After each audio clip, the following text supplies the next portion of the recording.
Our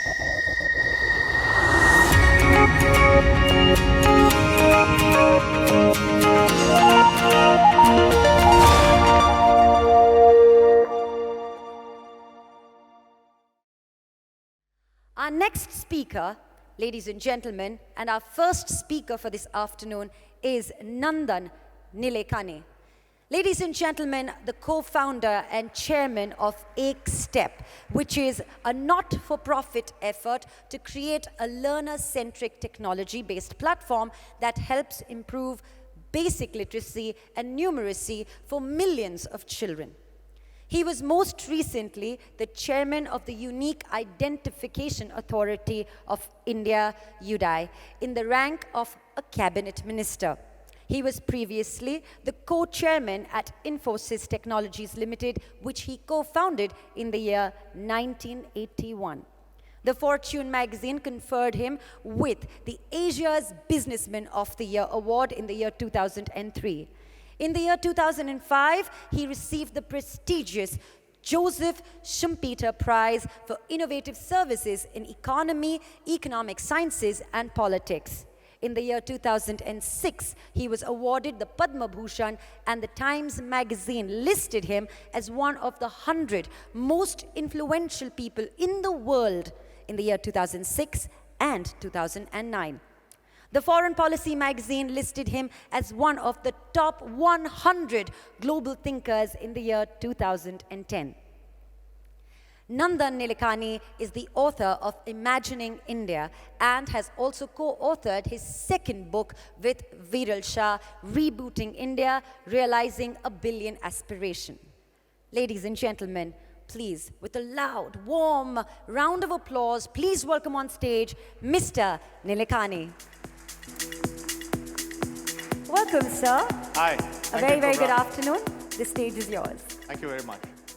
Thank you all, and it's really wonderful to be here at the IAA World Congress, and I'm happy to be speaking right after lunch. So let me speak about the topic I chose for today was the Aadhaar leapfrog, which is about how India used digital technology to leapfrog on many fronts. It was exactly 10 years back, a decade back, that I was invited by the then Prime Minister, Dr. Manmohan Singh, to come to Delhi and join the government and implement this project to give 1 billion people a digital identity. Now, this was a long way from my office, which is a corner office overlooking a golf course in Bangalore, to leave all that and go to Delhi to see how to give 1 billion people a digital ID. Now, you may be wondering, why did we even need to do this? And there were really two big reasons for this project to give everyone a digital identity. The first was that in the last 15 years, India was building a welfare state. India was rolling out pensions, scholarships, unemployment insurance, healthcare, and many other benefits, all of which were being funded from the budget, from the government's tax collections, and all of them were meant for individuals.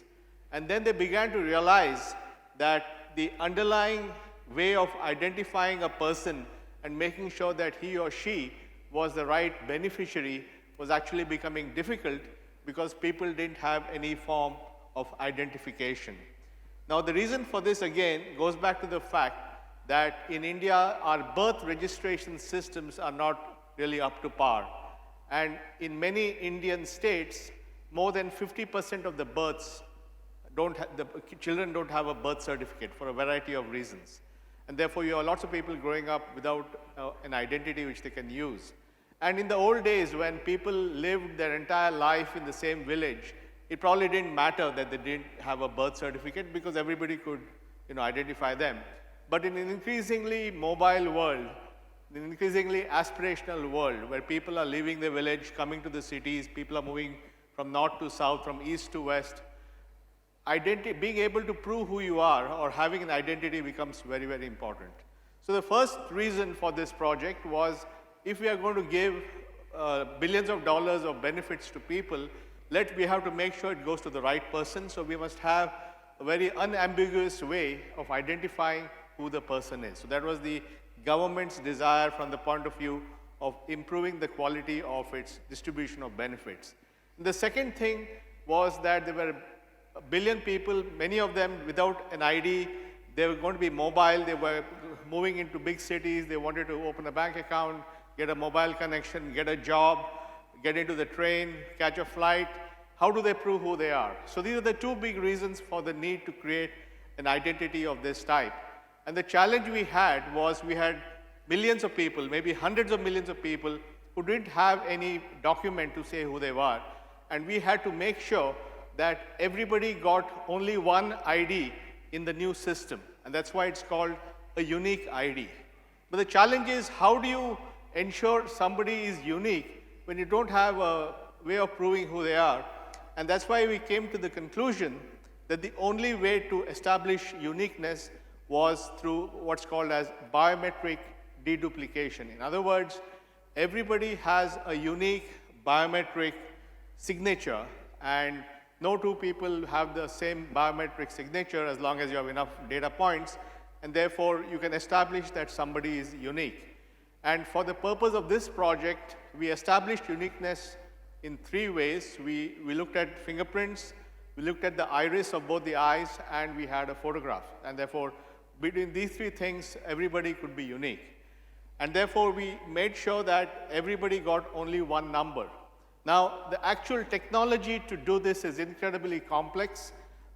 Just to give you an idea of the scale of what we are doing, if we had 500 million people IDs in our database and 1 million new people entered or enrolled into the system, that was 500 trillion computer matches that had to be done to establish whether the person was unique or not. Because everyone who was enrolled had to, his biometrics had to be compared against all the 500 million we had to see whether he or she had already entered the system under some other name or whatever.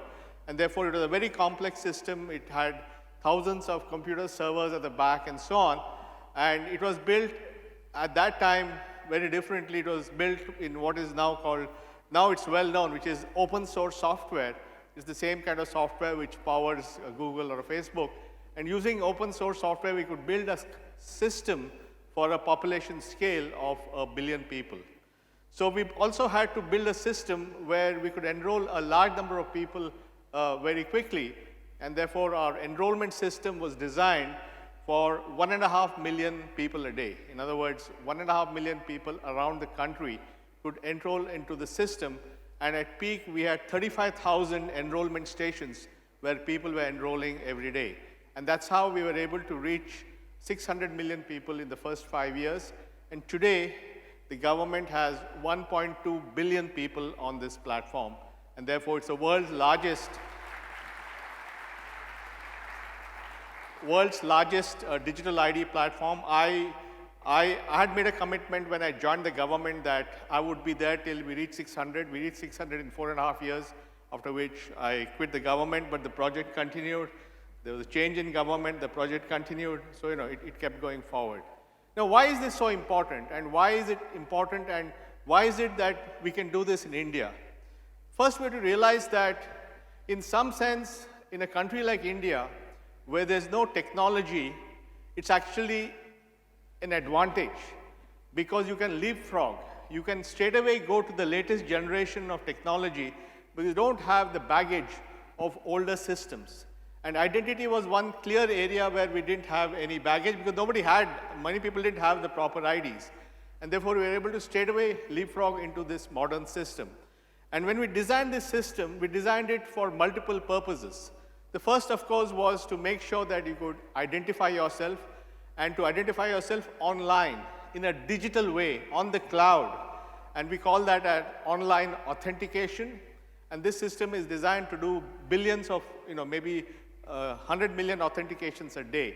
And currently, in the last couple of years, every month, there have been 1 billion authentications, which means 1 billion times somebody went somewhere and gave his number and said, this is to prove who I am. So that's the scale of what's happening. It's also the basis for what's called as know your customer. And know your customer is important because when you want to open a bank account, get a mobile connection, get an insurance policy, buy a mutual fund, first question they ask is, prove who you are. It's called know your customer. And what we did using the Aadhaar system, we built an electronic know your customer where you can verify and make sure the person is the right person as well as get his basic details in 2 minutes. And using the it's called eKYC, you're able to open bank accounts and mobile connections rapidly. And in fact, Mr. Ambani, who is the chair of the organizing committee here, used this very successfully in Jio because they could enroll millions of customers very quickly using this Aadhaar eKYC.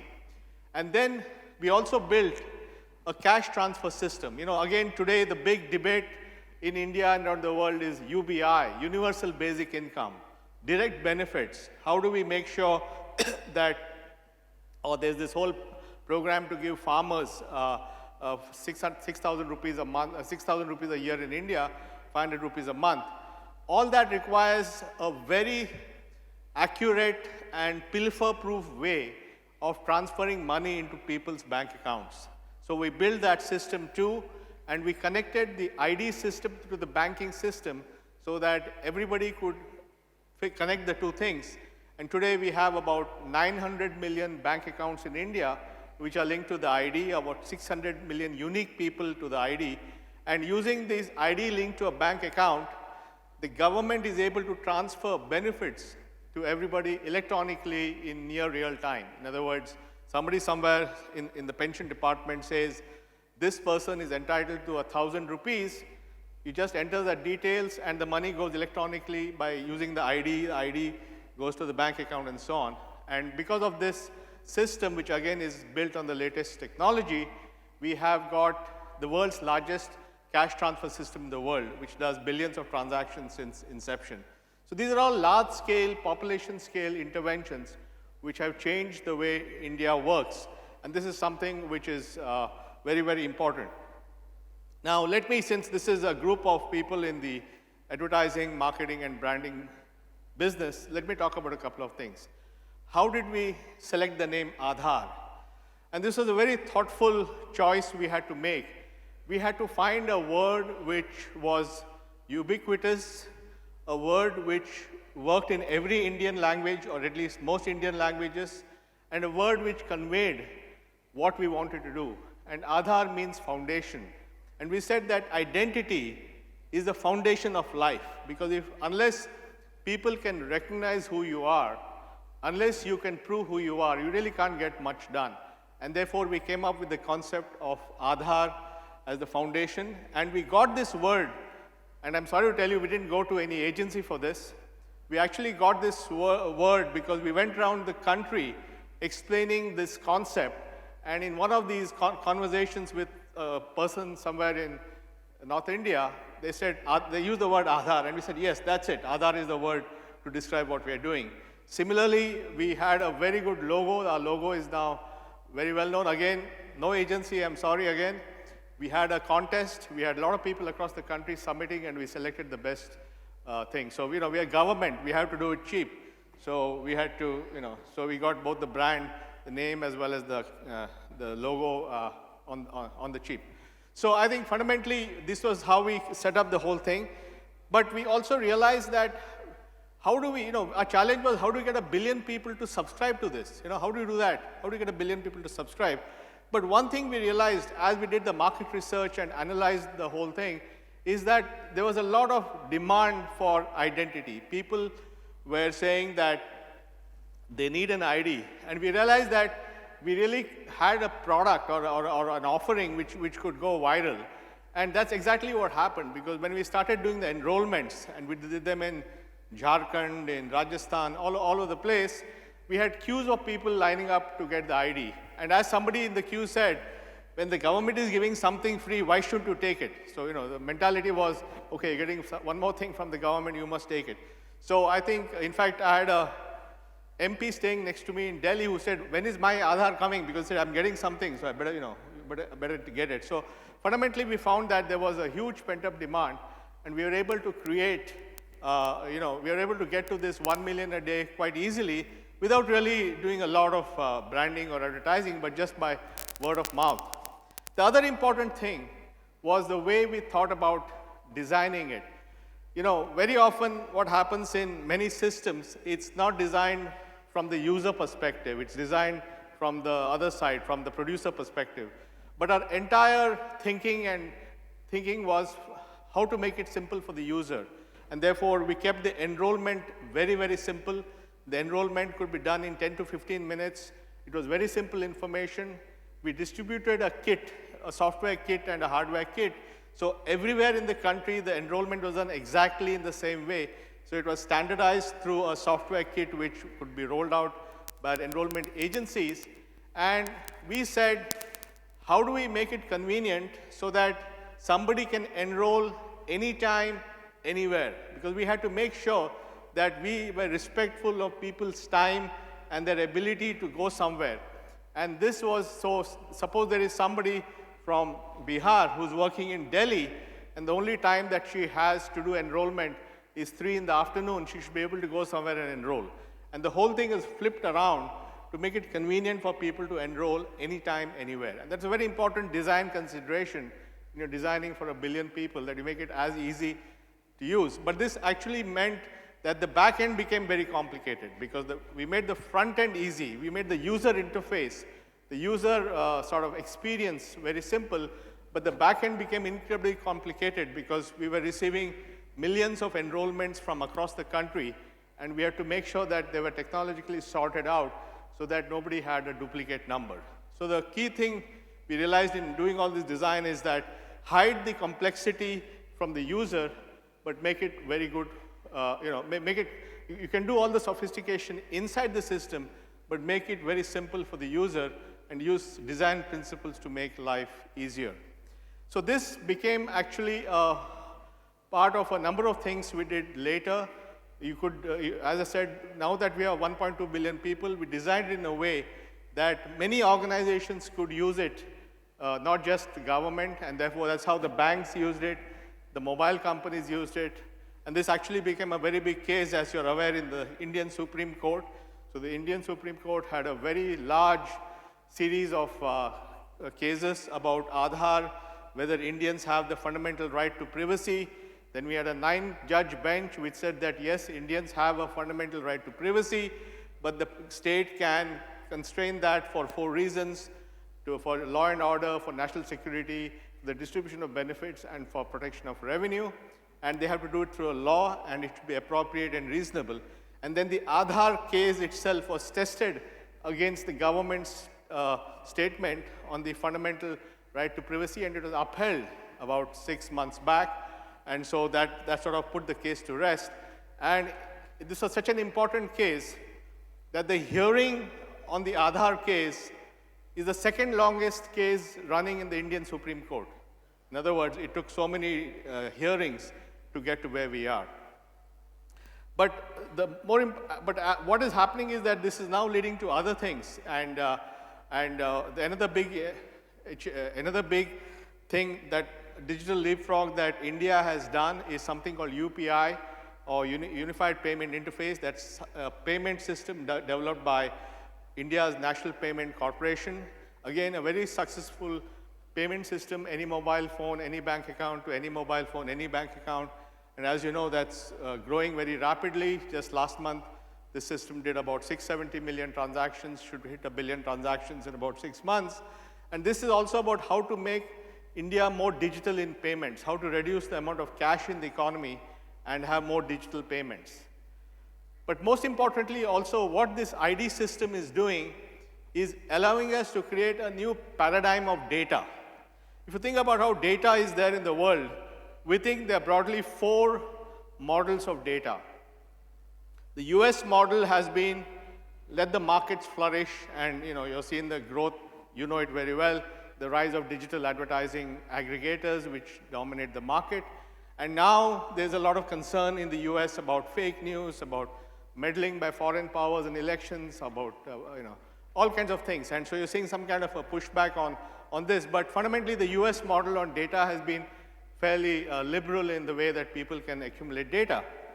The European model is more conservative, and the focus is on reducing harm. And that's what led the Europeans to create the GDPR, General Data Protection Regulations, which launched about a year back on May 25th of last year. But there the focus is on how to make sure that people's data is protected. It's really a defensive kind of an approach. The third approach is the Chinese approach, where the state sees data as very important and it's used for a variety of things to maintain law and order and all kinds of things. And I believe that the Indian approach to data is the fourth approach, which is how do we use data for empowering people. In other words, the thesis is that the West, when internet and computers came, people were already financially rich. And therefore, the business models that emerged were those that could sell to them, which is why advertising and so on became such a big thing on the internet, which led to the rise of Google and Facebook and Amazon and so on. But in India, people are going to be data rich before they're economically well off. In other words, whether the person is in the US with a per capita income of $50,000, whether the person is in Bihar with a per capita income of $2,000, the digital footprint they generate, because they're all using the same devices, is going to be very similar. And therefore, when we have a society where people are digitally rich before they are economically well off, the business models that will emerge are fundamentally going to be different. It's going to be those business models that enable people to use their data to get better services. They use the data to get a better loan, or better healthcare, or better education, or better jobs, or better products, or whatever it is. And therefore, the Indian model of data empowerment actually flips it around and puts the user at the center of his or own data. And this is a fundamental difference which you will see in the coming years. And the reason that we are able to do that is because of the fact that we have an ID system. So today, anybody can do an online authentication to prove that I am who I am, and then I can ask for my data from a data source and give it to somebody else and say, use my data to give me this service. For example, if I'm a small business and I want a loan, I can say, ask the income tax system to give my tax records, ask the GST system to give my indirect tax records, ask the bank to give my bank statement, and I can take all that data and give it to a lender and say, look, this is my business performance, now give me a loan. Or if I'm a consumer who wants better health care, I can ask the diagnostic system to give my diagnostic report, I can ask the specialist, I can ask somebody else to give my EEG, and then I can give this data to a specialist and say, what do you think is wrong with me? And therefore, the model in India, unlike elsewhere, where the data is with the business or data is with the government, in the Indian model of data, the data is going to be with themselves. And therefore, ultimately, while the ID, Aadhaar, all that help in solving one set of issues of how to make sure everybody has dignity and identity, how to make sure government expenditure is efficient and corruption is reduced, is also the basis for the next transformation, which is how do people get empowered with the data. And I think over the next few years, you will see those kind of applications. And then you'll see the power of platforms for government, where government enables something and then allows innovation to happen upon that. I mean, internet is a classic example of a government-built platform which has so much innovation. GPS is another government-built platform which today is the basis for maps or Ola or Uber. So when you have these large platforms that are built for innovation, all kinds of new things happen with that. So that's the story of Aadhaar. It's a leapfrog, and I believe that is something which has global implications. And today we have about 20 countries around the world who are looking at something similar. And there's a massive initiative across the World Bank, the United Nations, the Gates Foundation, Omidyar Foundation, Soros Foundation. Everybody is working together to see how we can take the message of digital identity worldwide in the next 10 years. Thank you very much.